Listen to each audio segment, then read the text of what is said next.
Cool. Well, welcome, Noah. Thank you for giving me your time for this podcast with me, though my name is the podcast. So, how you doing? I'm doing well. Thanks for having me here. Yeah, and where are you based? I actually never asked you. Yeah, I'm in a town called Charlottesville, Virginia. It's a couple hours south of Washington, D.C. Nice, nice. Yeah, over here I'm in San Mateo, well, Bay Area, and it's rainy and sunny, and I don't know what to make of. So I'm not liking this weather, right? Is it cold there or It's still a little cool. I think it's set to get up to the 60s today. But my home is built out of cinder blocks and it retains the cold like nobody's business. nice? Nice. Fancy, fancy. So let's fancy on some your background. I'll talk for today's podcast. I really want to talk more about the IP space, the intellectual property space, right? For the startup, the patent office, the challenges that you have seen in this space. So, this will be a very informative session. Then we can move a little bit towards, talking about AI specifically, because everything in a drop of hat is now an AI.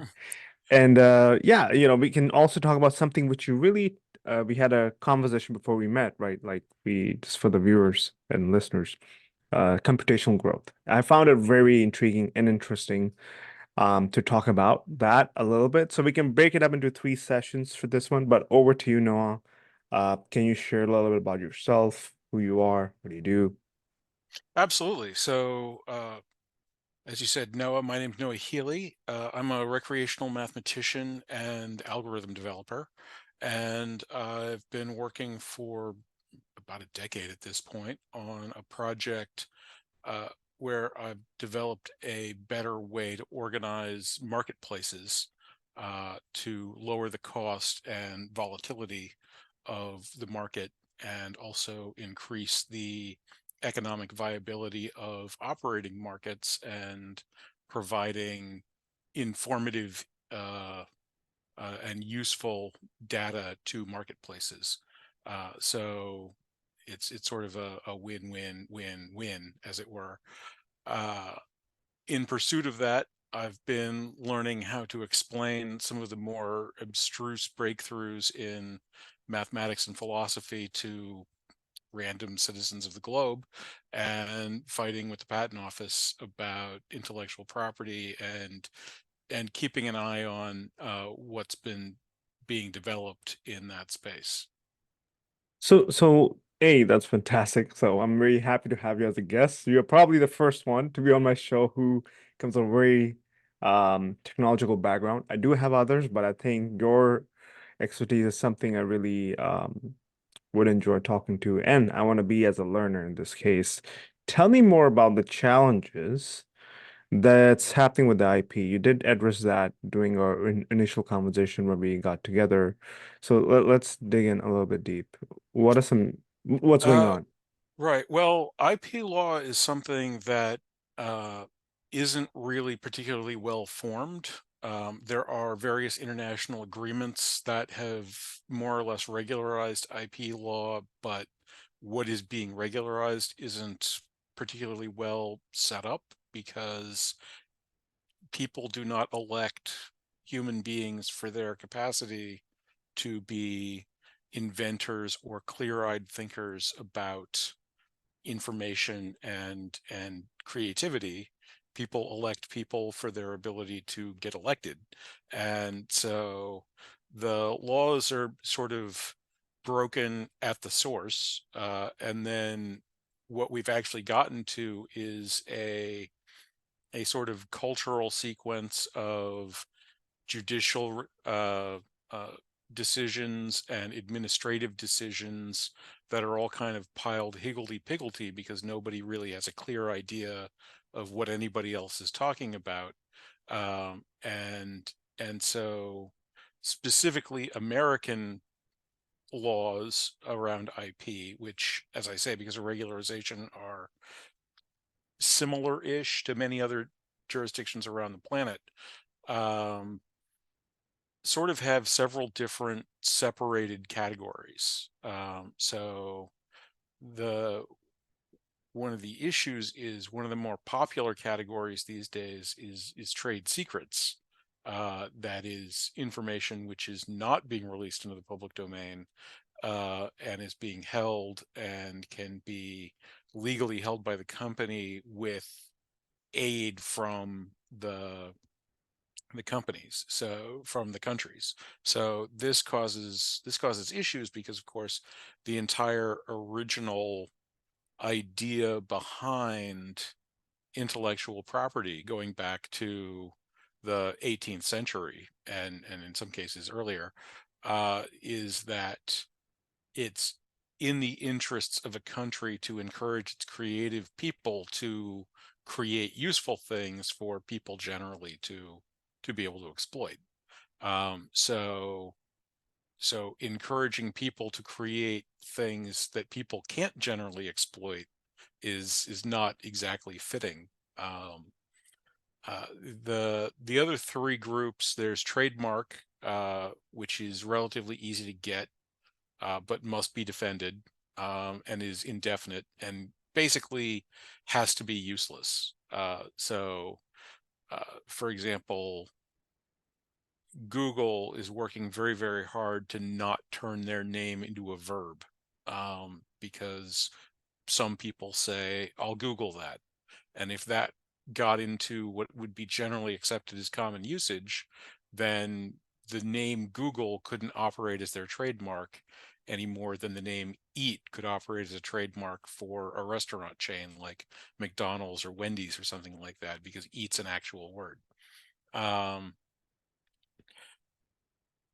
then there's copyright, uh, which is trivially easy to get. Essentially, every time you record anything, it's automatically copyrighted. Although, if you intend to gain any economic benefits from doing so, registration is pretty important.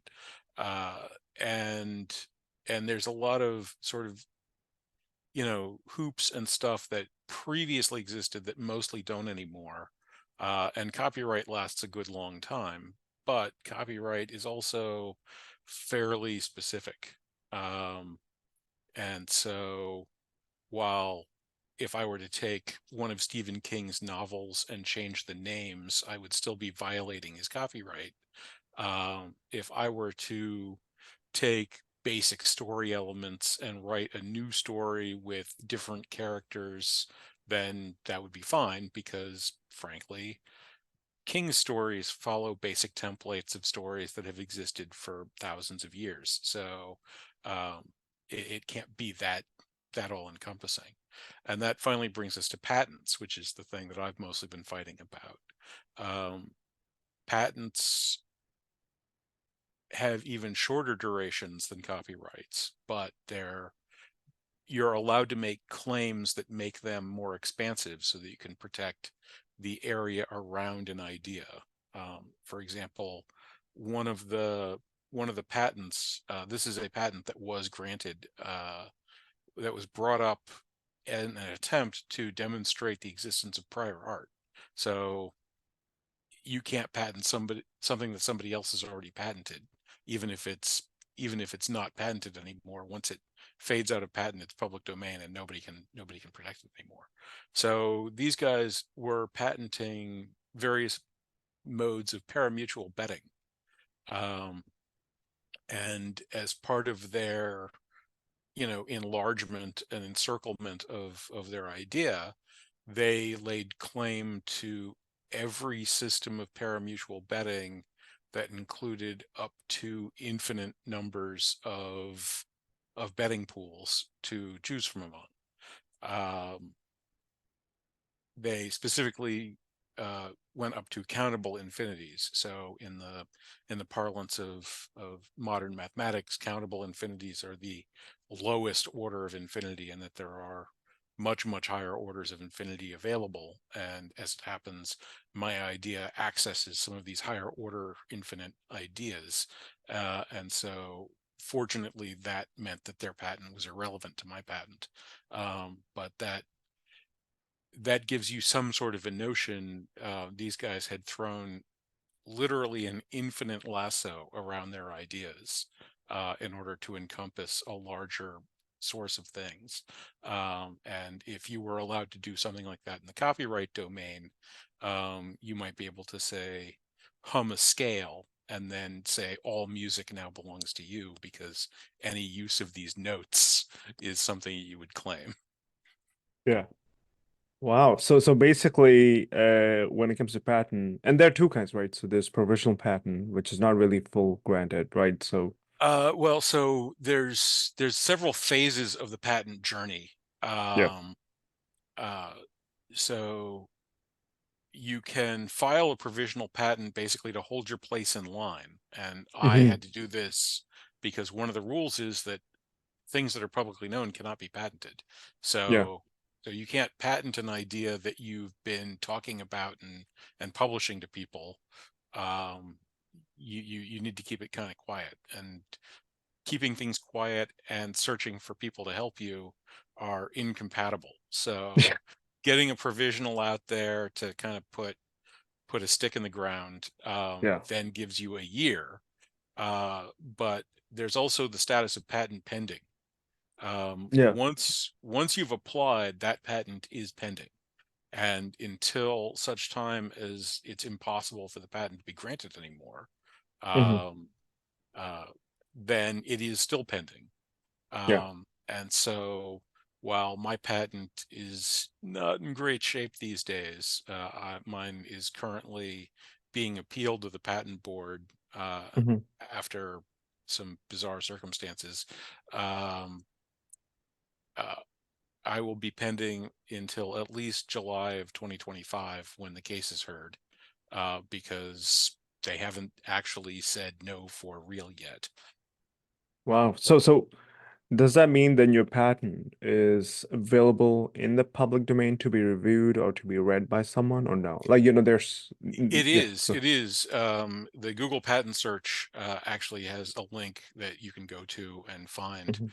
Mhm. Um, Unfortunately, the location that I had been giving on the USPTO's website, once it goes into appeal, PTO starts scrubbing information attached to it, so that particular copy isn't available in that location.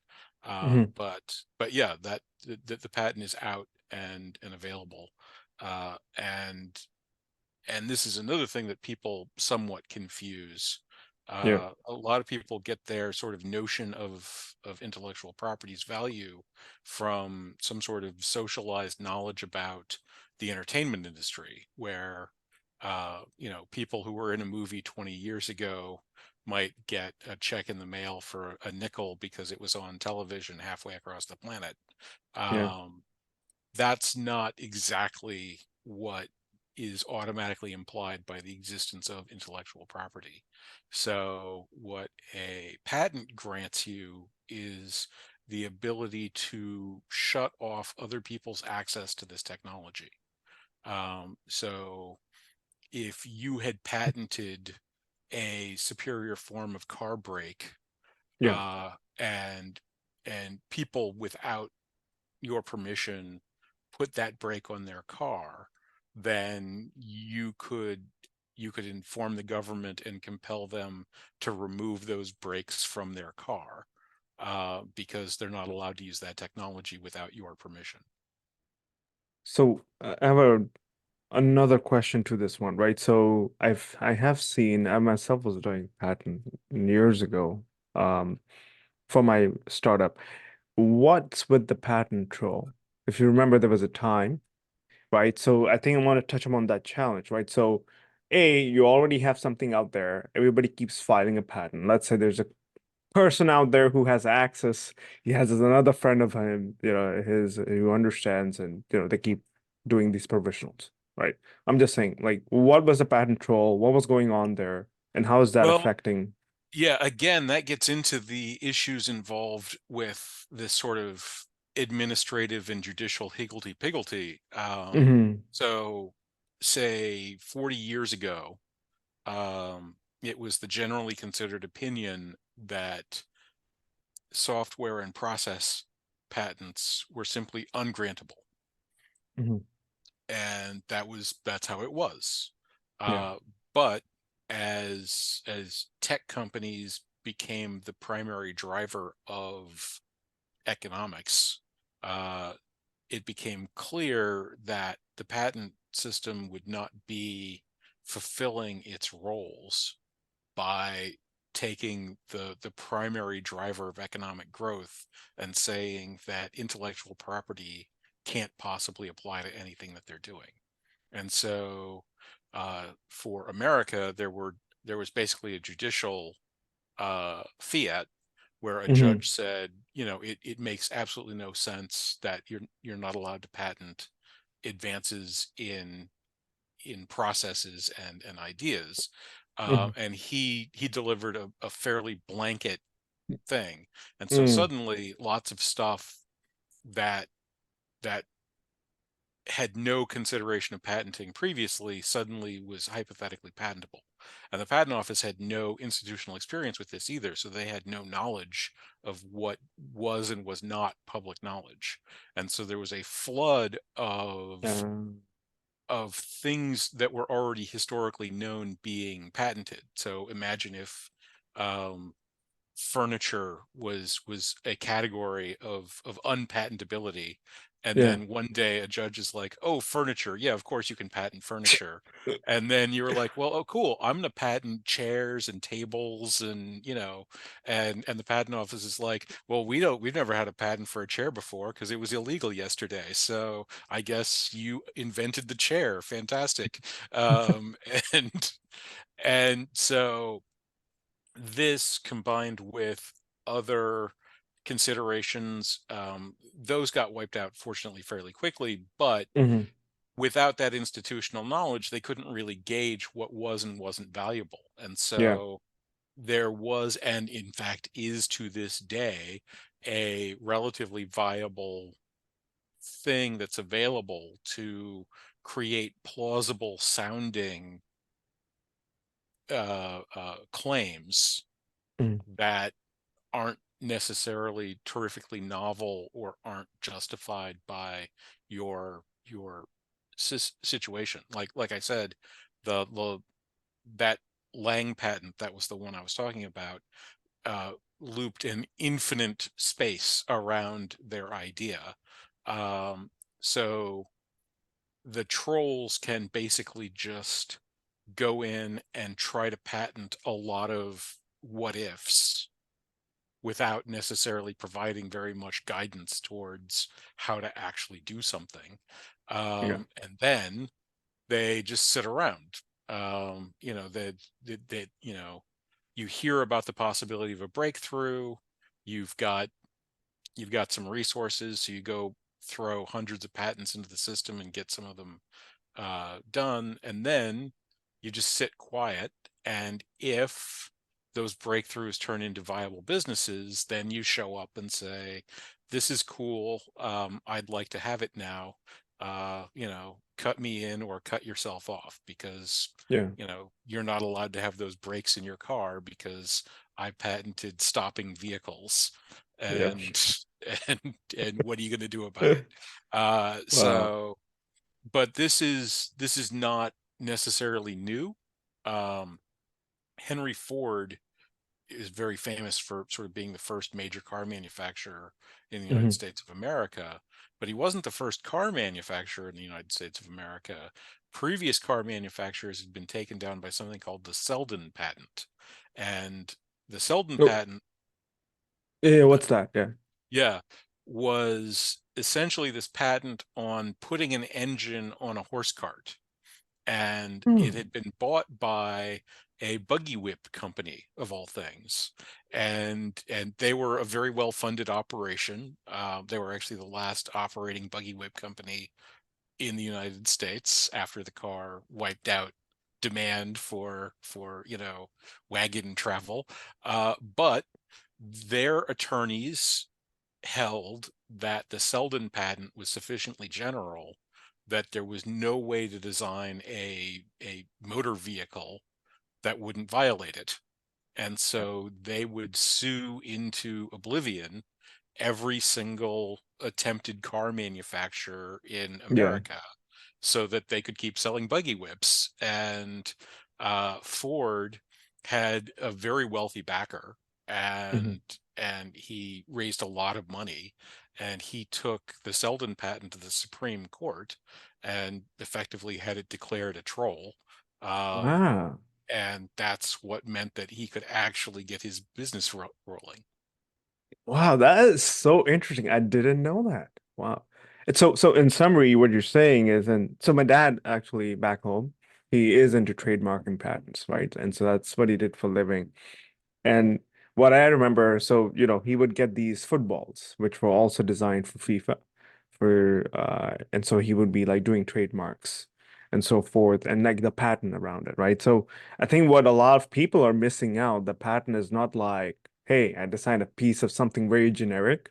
It has to be something specialized or precisely different in its way that's been done, right?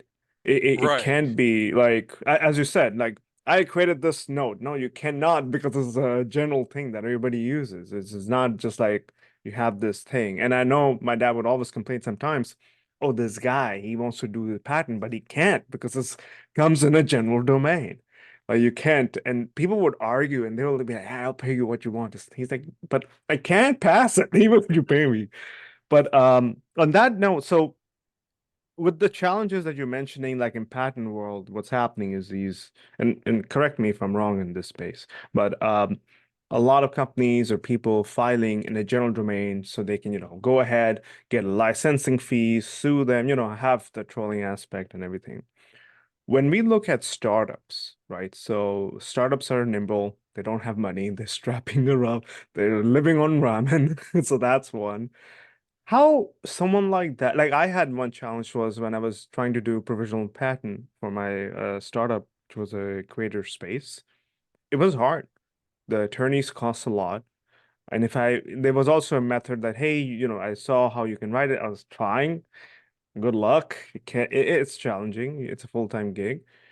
What would you recommend for startups who are in this IP space to protect themselves? Like, especially, I don't want to touch AI yet, but like if they're building something new, right? These days, AI is so much new. But if they're building an X valuable new technology or way of doing something, they're not funded yet, they're figured out. What would you say the challenges are? Or what would Uh, you even recommend? Yeah. it's sort of hard to give general advice because it is in fact so industry specific. Yeah. So biotech, for example, is very much organized around the patent space. Mhm. Um, so that entire system, that's where the funding is. If you're a biotech startup Okay. and you have no intention or ability to acquire any patents, Yeah. then Good luck. good luck. There's not a stage two there. Um, there's also, in all likelihood, going to be fairly considerable trade secret action going on with what you're doing in that space. And like I said, trade secrets becoming more and more popular across many Hmm. spaces. Uh, but in biotech specifically, patents are really king. On the other hand, over in computer tech world, patents are almost frowned upon because it is really expensive and it is kind of really useless, and they're not really going to care very much one way or the other because they violate patents every day, and most of them are trolls, and they just that's how they roll. So Yeah. uh, there's going to be a cultural aspect of which kind of industry that you're in. uh, uh, if you're making something physical, uh, most of those are pretty strongly patent oriented, and a lot of them also are going to have a pretty fair amount of trade secret side protection. So if you have if you've got a better mousetrap, then you'd also want to hopefully have some trade secrets around the manufacturing process, Yeah. because issues can arise. There's a case that was slated to be heard by the Supreme Court for a little over a year, and then they decided not to hear it because apparently it was too controversial for the Supreme Court to get involved in, where a small company had developed a new mechanism for reducing vibration in axles, and a larger company very, very clearly from the internal emails were found during discovery and published, and those internal emails made it very obvious that they were intentionally violating the patent. But the courts essentially decided that the patent wasn't grantable, Yeah. um, and and they did it in a very controversial way that is essentially being allowed to stand because of the Supreme Court's unwillingness to reopen the thing and sort of provide clarity as to what might really be going on. And so that can be an issue. Um, Courts are courts, and what happens Mm. there, is something you cannot control. And the more expensive your attorneys are, the more likely it is that things are going to go in your favor. And so uh, you know, this is a rocky path, the one I'm on. No, so this reminds me of um I don't know if you remember. I think you should. The Terravision versus Google Maps, the ART+COM. Those guys, I even there's probably a movie out on Netflix. They're not sponsoring any of this conversation, but there's actually called Billions, a billion code or something. It's on Netflix, and I saw that too, and I read it up. How would you define that? Right, like you can clearly see what Terravision or Artcom had, what Google Earth did. It's the same, but however, the like Google basically won that case by far. The jury Yeah, voted for them. right. Well, so that gets into the issue more on the side of copyright, which is where a lot of that stuff winds up getting protected, because you're not allowed to patent like fashion design, for example, which is Yeah, why fast fashion exists and knockoffs are a thing. Um, and so that that you did want to segment things enough, but that's one of the big questions marks around AI, yeah, um, because our systems have these sort of expensive but valuable and broad protections under patents, and these inexpensive but less valuable and narrow protections under copyright for what is at the end of the day just a section of information. um, Developing technology that allows for the rapid manipulation and production of information like AI means that not only is it theoretically possible, and in fact, I've seen studies that achieved this over a decade ago. Take a patent, hand it to a computer program, have that computer program develop a product that does what that patent does without violating what that patent is asking for, is protecting. yeah, Um, and the same sort of thing goes on while modern AI can't chew up uh, one of these, door stoppers like it or the Harry Potter franchise or something like that. They're getting a lot better at that.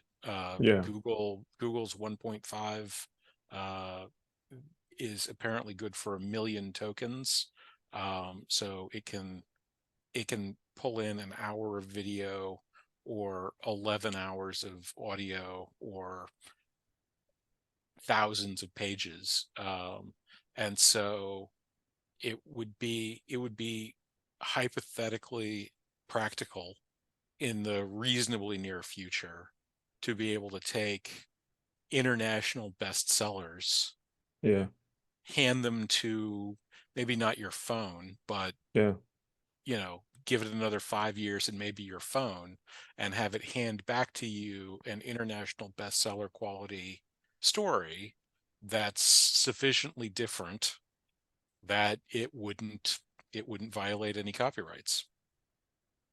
That's interesting. So just to pivot more, like because I have a lot of running questions because I do feel like in a patent space or when it comes to copyright space, it's the big companies always win, right? So it's very hard for the small one to survive. Well, that's Um, so yeah, getting back to the Google thing specifically, yeah, that gets into issues that arose around suits that were brought against CompuServe. yeah, And if anyone's ever watched any of those guys getting grilled and having senators asking them, do you consider yourself to be a platform or do you consider yourself to yeah, be a publisher or any of that stuff?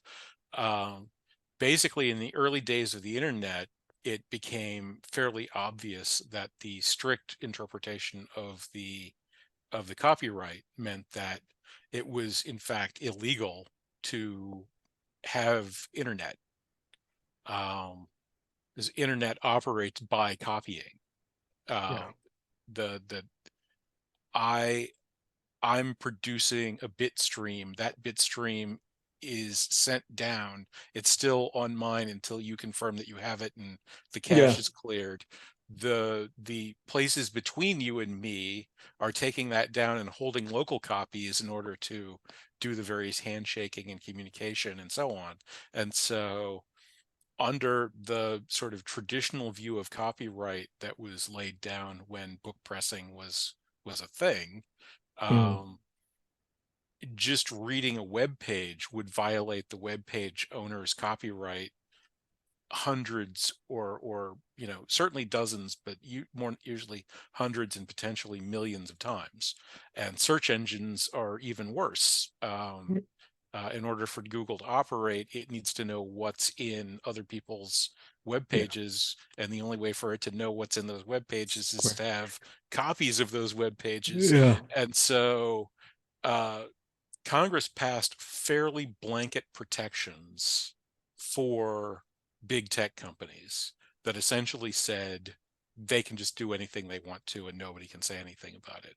And the yeah, courts have pretty consistently interpreted it's not exactly what the law says. The law is much more restrictive than that and has a lot to do with that patent publisher thing.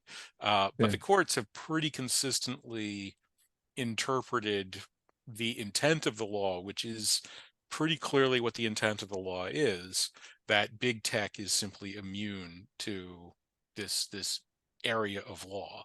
yeah. Uh, and that's an issue, actually, because what's the permeable bond of being in big tech and suddenly being able to violate the law freely?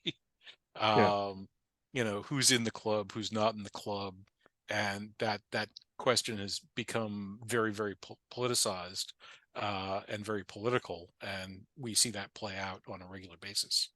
So I have a really burning question for myself. And remember Snapchat started stories. Then you have Facebook stories. Then you have Instagram stories. And now it's like every Tom, Dick, and Harry platform has it. Why it cannot be patented? Why it cannot be protected? Can you tell us about that a little bit? Because that's something burning for me as well. Why Well, is that? the current notion around patents is that they actually have to provide some kind of real world economic efficiency boost. And so things like user interface, any kind of human organizational idea are all strictly unpatentable. And so Mm, most of the things that you would interface with uh, aren't patentable. Now, things can get a little squiffy there. One of the events that aided Amazon in its rise to prominence is a patent, which is now in the public domain, of the one-click purchase. yeah, So on Amazon, if you have your account set up and connected and so on, you can click on a button and you don't have to go to a shopping cart and approve and see the taxes and say yes and all that. You can just click on a button and the process starts and somebody starts, throwing a box in the truck and driving to your yeah. place. Um, they patented one-click purchase and they managed to get it held up in court. Now, one of the reasons they probably managed to get it held up in court is because they were on the big tech side of that big tech blanket protections, and the courts were basically just going to say, oh, you are big tech, therefore you win an intellectual property case. Yeah. um, but that is now general domain. Everybody can do one click now. And it's still arguably an efficiency improvement, that it's lowering the total number of electrons that are Yeah. getting used, and the amount of physical work that's involved in checking out and so on. And so my patent, for example, that's what I have to reference. That's what I have to point out, is that the total amount of actual electricity that's getting consumed Yeah. in order to operate the marketplace drops dramatically as a result of using this technology over that technology. And it is specifically that aspect of things that can be patented, not what the user interface happens to look like, for example. And so for Yeah. something like stories, which Yeah. is essentially a social interaction, Yeah. none of the social interacting aspects of them would be valid patentable material. Wow, that's insightful, and I think a lot of people don't know because I do get asked, "Oh, why can we not have design patented?" And I'm like, "Well, you can because it's not something unique." That's my answer, but now I have the real answer. So whenever someone asks me, I'm gonna be like, "Hey, look, this clip from Noah. Study it, read it, digest it." Switching a little bit gears, just to touch a little bit on the AI landscape now, because we talked more about AI patents. Um, what is your take about when you look at artificial intelligence, the abundance of every company right now doing AI, AI, AI? Like, I swear, I had this company pitch me. They're like, "Oh, we do this Bitcoin AI with blockchain." I'm like, you can use as much as nouns possible. It's still not worthwhile. What Well, is your to take on that? develop an Yeah. AI to create ultimate buzzwords, and then use that for company pitches and see where how much money flows in. There That's you go. uh that's a completely scam-based business model that's out there now. So yeah, um, the AI technology has a few different faces. The thing that's really capturing the public imagination, obviously, is generative AI.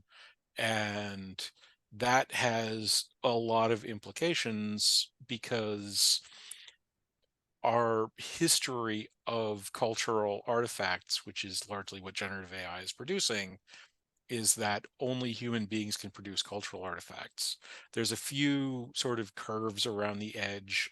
There's famous cases where people have like handed a monkey a paintbrush and then submitted the resulting art to see if Yeah. critics can tell the difference. Um, and a few other things where uh, people have created things. Well, irrespective of anything else, there's people that train animals to take part in shows, and use them as parts of cultural artifacts. But that kind of very obviously human mind directed stuff aside, um, if you were reading something or listening to something or watching something, very obviously, and in most cases, very specifically, the human beings you were watching were Yeah. actively producing those things or had actively produced those things. And uh, generative AI has essentially demonstrated that, much like playing chess, or some of these other things that computers have gotten really good at, that it's not actually all that difficult Yeah. to write like a specific author, um, and that style can be computed. It's a very large computation, but it can be computed, and then it can just be spat back out. So if you would like to Yeah. have your grocery list done in the style of J.K. Rowling, Yeah. you can ask ChatGPT, and it'll look pretty good to you. And and so this creates a situation where there's an attack vector that we don't have a defense against. Mm. because these generative AIs are very inexpensive Yeah. compared to having people. And so I think we're already seeing some. I have a show talking about AI myself, and we had a guest on just this week who's in the sales space and is strongly embracing of AI. But he was talking about how maybe a decade ago, the number of sale touches that would be necessary as part of a typical sales process was Yeah. 2 or 3. And today it was in the mid-teens, say 14, 15. Wow. Uh, and and some of that is the existence of social media and greater online, greater phone interaction. People are having sort of less important and less meaningful Yeah. connections that they need more of, and also being able to produce larger amounts of spam or other kinds of content connections to get these types of things going. But AI supercharges that. Yeah. Um, it's hypothetically possible now that individualized chatbots can be produced that can Yeah. just talk to people about their day for weeks on end, Yeah. as part of your sales process. And while nobody's quite there yet, and Yeah. there's been a lot of issues, I just my brother-in-law was telling me about a recent case, a Canadian, I think it was a Canadian airline. Their chatbot misreported their bereavement policy. So airlines will give discounts to fly for funerals, uh, and and their bereavement policy was that you gotta tell us up front that this is what's happening and Yeah. provide evidence and so on. Yeah. But the chatbot, while it did provide a link to the official bereavement policy, said book the flight. You can come back up to 6 months later and tell us, and we'll give you the refund. And so they did. Wow. And then when they came back, they were like, well, we don't give to, like, you got to do it the way our policy says. And they said, here's a screenshot of you saying Yeah. the other thing. And so the company is essentially trying to claim that they aren't responsible for the outcome of their chatbot, and that users need to click through the link to go look at that. And we'll see if a court is sane or decides to agree with them. Uh, but uh, but that's a real issue. Lots of people are running towards creating these sort of Yeah. much stronger customer service things. AI is still relatively difficult to control and relatively Yeah. difficult to understand. Uh, and and people's instinctual ideas are based on humans, which of Yeah. course the AI isn't remotely human. Um, and again, getting into sort of other areas of AI, I saw a piece of a podcast recently. So the second highest rated chess player in the world has his own podcast, and there was an issue, I think a couple of years ago now, that where the world's strongest player accused this other very rapidly up and coming player of cheating. Um, and there was quite some Yeah. controversy and back and forth about it. And so this is I think a fairly recent episode of this second strongest player in the world's podcast. He has a YouTube chess like popularizer and his podcast co-host, and the three of them are discussing what cheating means for chess, and uh, and their sort of personal experiences. So the guy was saying that as part of his training program, he Mhm. and a second played 2 games against each other, where one of them would have access to the machine just to kind of like see what's going on. Because, well, Yeah. for one thing, he's the second strongest player in the world.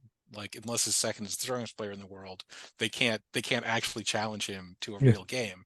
Um, so that, but then have him sort of be in the driver's seat so that he can kind of see what the options are and what it's like and get a sense of what it means for them to do it. And he said it was just an eye-opening shock for both of them, because there's it's just the entire game's wide open. Like, at the very top levels of chess, the very best players in the world Yeah. make 2 to 3 game losing mistakes per game, and the computer knows what those are instantaneously and gives you the 15 different options that exploit that specific mistake, and just lets you take whichever one you want. And so one of the comments, they were comparing it to like steroids or, performance Yeah. enhancing drugs. Yeah. And he was saying the difference between cheating with an AI and PEDs is that Yeah. with PEDs you can still lose. Yeah. If you go get jacked in the gym or something like that, and the vicissitudes of fate, like maybe you're the fastest running soccer player there's ever been, Yeah. but you know teams win sports, things like that. It might not happen for you. Maybe you break your leg, but the modern game AI is so much stronger than human beings that it's never even possible that it's close. And if you're skilled enough to be able to understand the game at a high level yourself, you can simply decide how you're going to win. You don't Yeah. have to win by playing the very top moves at every step of the way. You can simply play your ordinary game and wait for like the second mistake or the third mistake, and then clumsily but still effectively exploit that. And that's kind of where we are, but we don't know it yet, is that it's become very inexpensive to Yeah. produce large scale campaigns. And we're kind of used to that because spam's been a thing for a quarter of a century. Yeah. But it's just gotten much more expensive to create web scale small campaigns, Yeah. and that's going to change how society is going to need to relate to itself, because in the fairly near future, most communicating agents online won't be people. No, I actually have even more concerning point. Like you're talking about cheating, right? That's one. I've been seeing Noah, like I was doing these mock interviews with product managers, and there are these people who were testing a AI helped mock interview because everything is now remote. Right. So they're acing it, and I'm like, how is he so good? Like, not to be like, hey, you can't be that good, you know. It was like, but so thoroughly going through, and I was like, oh my God. And it's not that's one way, right? So do you look at the job interviews? There are tools there that you can open in Google Chrome, and you can have a still like right now, if I were to have something open, I can have like right now I just have white screen open for lighting in this room. But like you can really have something open and they can go cheat. That's number one. The other way is that what I've seen is there's a lot of even like content that's being created by AI and it's not real, but of course you have stable diffusion, all these good stuff, which is great. I don't disagree with that. I think content will become more personalized, but at the same time, to your point, is coming at a stake at something else. So there are a lot of concern. I do agree with you on that one, and I'm not surprised that what you're telling me. I'm just like, oh my God, now what's next? In this Yeah, case, yeah. What I tell people who ask what's next is that you've got the wrong tense, because most of these things have been happening, sometimes for decades, yeah, sometimes just quite recently. Uh, the Dungeons and Dragons, which got itself in a pretty major controversy last year just before its film came out, and then yeah, tanked, possibly because they managed to upset the entire Dungeons and Dragons playing community with what they did. They've been caught using AI generated art in their books more than once. Wow. Um, so they released a book that had uh, AI art in it, Hmm. and I can't remember. I think it might even been copied from somebody else, and that's how they managed to figure it out. And so it was like it was sort of extra super bad, um, and and as part so they were changing up their licensing, basically saying that we can't have community investment in the licensing because we need more control to be able to get higher quality and so on. And then they're caught producing AI art that might even have been stolen, and so that was a major blow. And so then they came back and were like, okay, yeah, sorry, quality control thing slipped through the cracks. Very sorry, never happen again. Yeah. Then they were caught with another piece of AI art in a release. Um, they've had massive layoffs Yeah. in the interim, and they basically fired everybody that does production there. And Dungeons and Dragons it's not a dead brand because people have heard of it, Yeah. but the the degree of goodwill to badwill in the course of a year is just stunning. What they've done, and again, this is a large company that had tens to hundreds of millions of revenue. That's actually owned by Wizards of the Coast, which is I believe owned by Hasbro. So Yeah. this is a multi-billion-dollar multinational that had a bunch of successful executives come in and cheated and was Yeah. caught. It's also, I think, with God, Disney's Secret Wars. They made the introduction or the intro of that show. That was publicly done by AI. There's been numerous claims, uh, somewhat conspiratorial in nature, but that various shows are being written by AIs. Uh, uh, Things like Secret Wars have relatively incoherent storylines, and that's one of the hallmarks of AI production. Uh, Things like even the Marvels, again, with the zapping, there's not good scene continuity or character continuity between scenes, and that's one of the hallmarks of AI generation, because uh, at the time AI wasn't as good at maintaining that continuity. Now, of course, Yeah. because of the nature of how AIs operate and are trained, Hmm. when specific criticisms come up, Yeah. it becomes potentially possible to train change your training situation to make them better. So, for example, deep fakes, Yeah. which have gotten a little bit of use in like special effects, but a lot more use in much more unfortunate applications for the most part. Shortly after deepfakes came out, there were some concerns, and there was a famous one of Barack Obama delivering a speech that it wasn't Barack Obama, and it was a Yeah. speech he'd never delivered. Um, so there was some effort to build programs that would be able to automatically detect a deep Yeah. fake.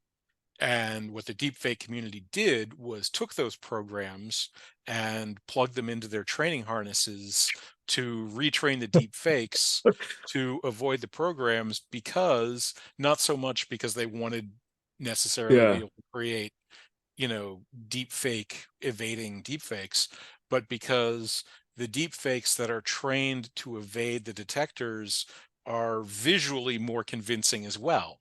And so Yeah. it makes the algorithm itself stronger. And so you get this situation where figuring out how to police it actually creates the system that allows it to become a Wow. better performer and less policeable. And so that sort of situation is, again, something that historically has existed politically. If you have a criminal conspiracy and you suspect that the police are like inserting moles, then you'll have various kinds of paranoia and stuff that you would deploy to try to keep your criminal conspiracy operating. Um, and and popular genres of fiction are based around spy thrillers and other Yeah. things like that, where we explore those sorts of ideas. But machines can do it, millions of times faster than we can do it, and Yeah.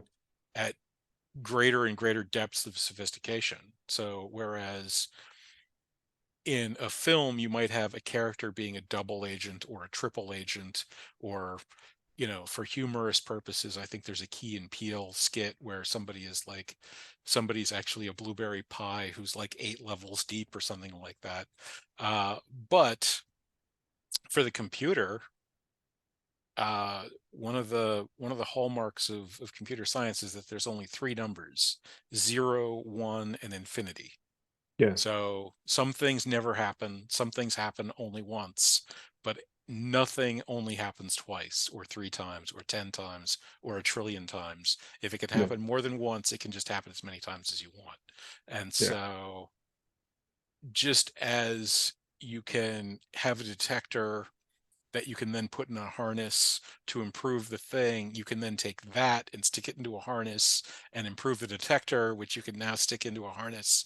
And that is, in fact, how some of these breakthrough AIs that have solved games or greatly improved our ability to produce machines that can play games like poker and Go, Yeah. that's how they work, is that they basically just build these very large, recursive, deep models of against models, against models, against models, against models, and build up what is ultimately an extremely powerful understanding of what's going on.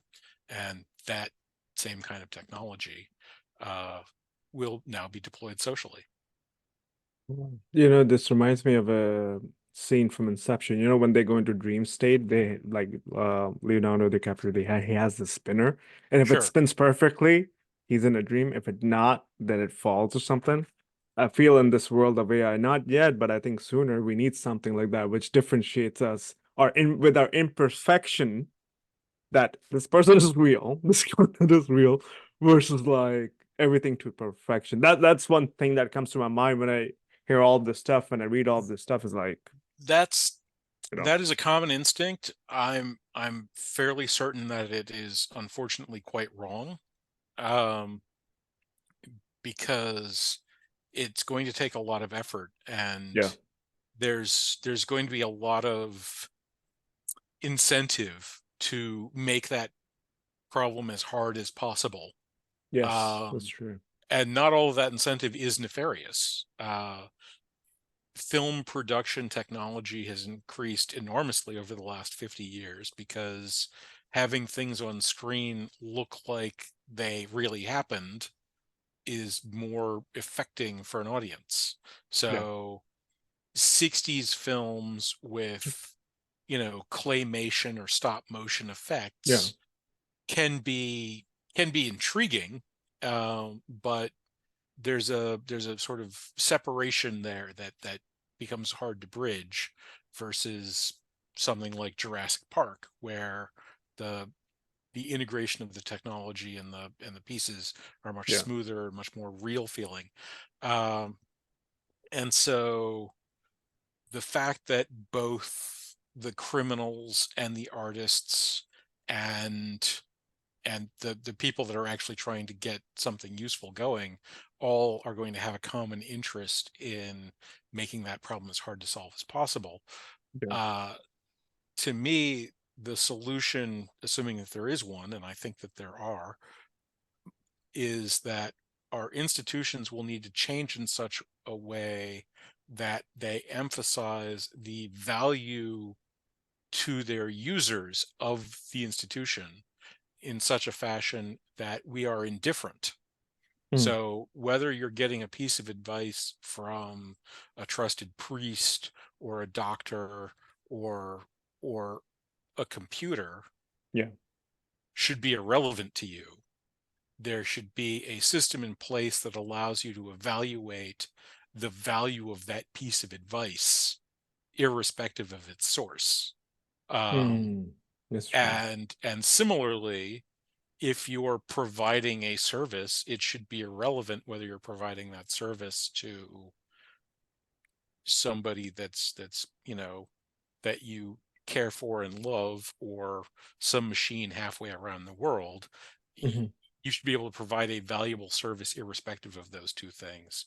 And and that becomes the challenge, is how do we break down our activities into pieces that it does not matter where the source or the destination is, but that humans can plug in and acquire the values and necessities that are useful for us to Yeah. have lives. Because right now society doesn't function in a way that makes it possible for really almost anybody. Yeah. Um, that the world is currently divided into societies that are relatively technologically advanced Hmm. and relatively wealthy and who do not have children, and Yep. societies that are the exact opposite of that. um, and that obviously is not a situation that we can maintain for Yeah. probably even another two generations. Yeah. Um, and so these issues are very much coming to a head. Yeah. No, no, this is pretty insightful. Like, well, hopefully it gets solved one day, like I don't know, or maybe helps out Well, I some have possible way. I have an approach that solves it for financial markets. Okay. Um, so that's my contribution to the conversation, is that by being able to directly measure and value uh, deal information, it Yeah. becomes irrelevant whether that deal information is coming from people or not. And Hmm. so what happens is we integrate all perspectives and then provide this unified perspective to businesses, which Hmm. again could be operated by people or could be operated by AIs in some near future scenario, that can simply evaluate whether or not the publicly negotiated deal is in their interests or not. And if it is, Yeah. they can participate to the degree that it is. And if it isn't, they can withdraw to the degree that's interesting to them. And Yeah. so it is only by producing largely coordinated deal flows where everyone's benefiting from this commonly known information that it becomes possible for the marketplace to actually function and thrive. Nice. So just on a quick one, because I know we're coming on mark, um, computational growth. If you can quickly describe that or talk about that. I don't know how quick that's possible, but Yeah, like I yeah, yeah. really, Well, I went over this a little. So you'll hear exponential growth thrown around a lot, and that you can do basically by doubling. So 2, 4, 8, 16, and obviously these numbers can become fairly big fairly quickly. Uh, a less thrown around but also fairly important idea is combinatorial growth. So that would be like the number of orders that you can shuffle cards into. So at 52 factorial, the number of fair shuffles of a deck of cards that are possible, you're talking about vastly more than the number of particles in the universe. All Whereas 2 to the 52nd power is only about a 16-digit number. So relatively paltry by comparison. Mhm. Um, but computational growth is when the very notion of how you would grow is a part of the system. And so mathematicians don't jump on me, but a colloquial way to think about this would be, imagine a sequence that starts with 1, and every subsequent entry in the sequence is described with the number of syllables of the previous entry in the sequence. So after 1, I could say 5 or I could say 9, but I couldn't say 7 because 7 would be 2 syllables. So best I could think of would be 12. 12 is a single syllable, and it's 12. But now for the next one, I get 12 syllables. And we can maybe put in a rule that I'm not allowed to refer to this sequence itself because, if we name it something like the Noah Healy computational sequence, that's 11 syllables. Yeah. So 12th Noah Healy computational sequence would be the third element of the Noah Healy computational sequence, and that's maybe not playing fair. But Google is a two-digit word, and it refers to a number with 101 digits. And so I could say Google to the Google and have a number that has 2 Google digits after the 1. So we could talk about very, very big numbers with only 6 syllables. And there are other mathematical systems that grow incredibly fast. But let's not think about the third number so much. Let's think about that fourth number, Yeah. because I just described a number of syllables that's, vastly larger than the number of combinations of atoms in the universe. I now get that many syllables to describe my next number. This is essentially unimaginable. And the nature of computational growth is that computational growth limit point is literally the limit of human imagination.